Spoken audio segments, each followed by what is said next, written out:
To the landslides that's killed hundreds of people. The death toll has now increased and it's crossed to 44.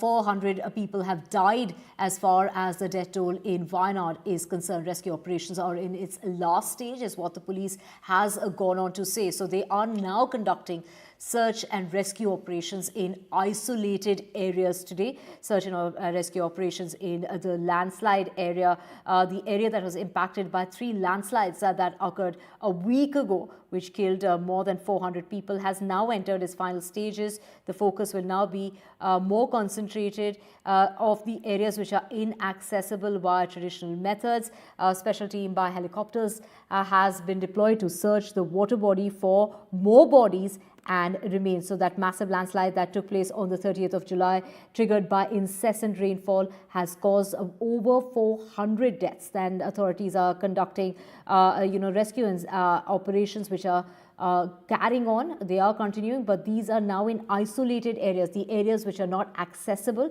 And to get more on this, we have my colleague Pratibha joining us. Pratibha, take us through the situation on the ground. What is it like? We are hearing that rescue operations are now literally in their final stages. Well, it was the same Tuesday last week when the landslides occurred, and the rescue and relief personnel have been working round the clock with respect to finding more bodies, more stranded survivors there.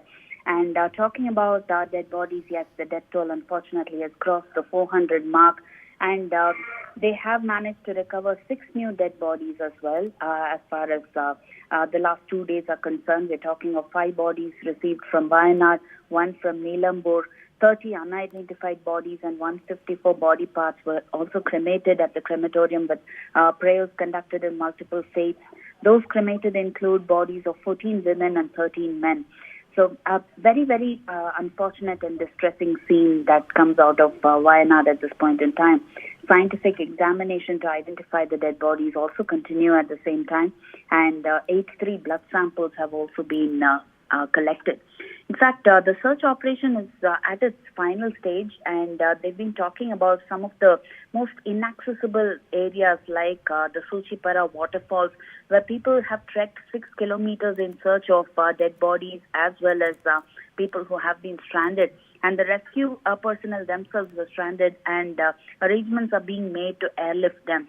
The weather is also against each of them today, not really on their side, but still the mission to reach these inaccessible areas continues as far as the relief and rescue operation is concerned. Back to you. Right, Pratibha, now the places where the mud is nearly 50 meters deep, that is still left to be scanned, is what we are hearing. And over 1,170 personnel from various forces have been deployed in the rescue operations. But what we are hearing is they're volunteers, they're locals, they're residents who are also helping the army and others in the rescue operations. Well, that's right. It is commendable to see the kind of solidarity that you get to witness here. A whole lot of volunteers at different points who give out water packets, who give out food for the rescue personnel as well as those stranded survivors, who also give out for the media as well, raincoats and other such things. There are people from different regions of Wayanad as well as other parts of Kerala who have come in here with the express purpose of contributing in some small way possible. And that's the kind of resilience that you see as far as this tragedy is concerned.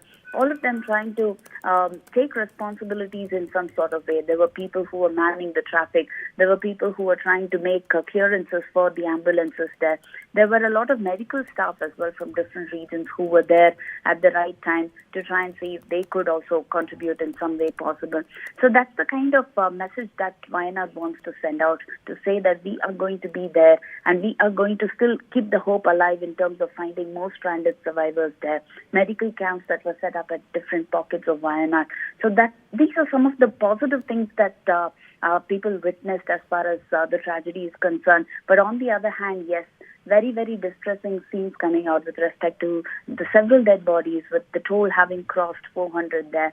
Also raging debate in terms of whether this was a natural phenomenon or a man-made disaster. Politics over that also continues, but priority still remains rescue and relief. Right, Pratibha, there are many areas that are still inaccessible, and in those particular areas, drones are being used in order to provide them with essentials such as food.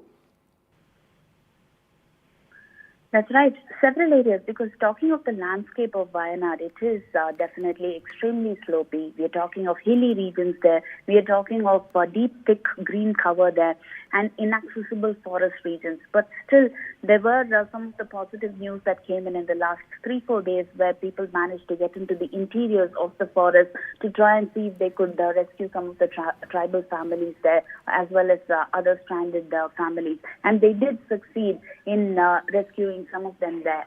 Some of them even got stranded, like the Suchipara waterfall that I was talking about, which is an extremely difficult terrain there. And to get to that place also takes about 6 kilometers from the Chural Mala town. And despite braving all these odds, challenges in terms of the weather conditions, they did manage to reach there, and now even the rescue personnel do not know how to come back to town. That's the kind of situation that you get to see at these regions. Also, talking about the landscape of Wayanad, when you have these tea plantations at different regions, and Wayanad stands for those plantations, several plantation workers as well who are stranded there. And these plantations also kind of contribute in some way to loosening of the soil, and that's been one of the most contributing factors in terms of having triggered these landslides, adding to that the red alert that was already issued with respect to heavy rains there that was relentless in terms of 7 days of rainfall that Wayanad got to witness. Many of these that still needs a lot of studying as well as a lot of lessons to learn from that. But in the meantime, it is definitely going to be a difficult task in terms of reaching out to those inaccessible areas, which is precisely why the teams have divided themselves into 6.